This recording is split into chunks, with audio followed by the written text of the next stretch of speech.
Баршам. Мен өзім Кентаудың қызымын, Саңғылдың қызымын. Осы жаққа Шорнаққа келін болып түскенмін 69 жылы. Содан бері қаратып, Алланың берген 8 бала шағам бар, көп балалы анамын. Келген жерім Қырғызәлі. Бұл жер колхоз жер болған мен дегенде. Содан Алланың берген 8 баласын туып, әйтеуір осы жердің жақсы келіні болып, атақты. Абысын ашында қайнағаларымыз болған. Соларға қызмет жасадық. Әйтеуір не істе десе, соны істеп қор болған жоқпыз. Алланың берген бала шағасы барлығы үйлі жайлы болды. 5 бала, 3 қыз бар. Солар тәрбиеледік.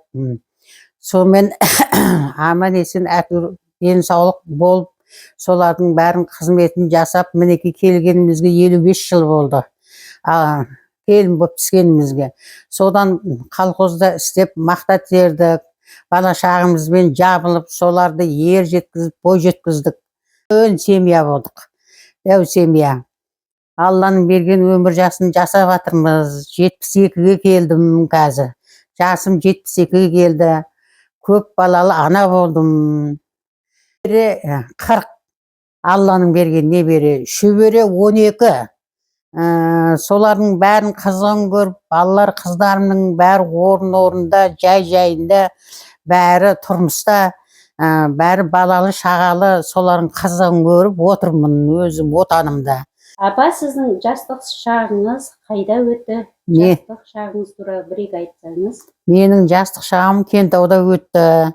Әкем болды, үлкен жұмыс істеді Бауда, қарауыл болып. Анашымыз 9 балалы болды, соның бала шағасын бақты. Соның біреуі менмін, 9 баланың біреуі. Үлкені менмін, содан мен тұрмысқа шығарды 69. Соң туған жүрген жүрісім жаман болған жоқ, жақсы өмір сүрдім. Әлі де бала шағам қызығын көріп, солардың еңбегін жасап жүріп жатырмын, шүкір Алла.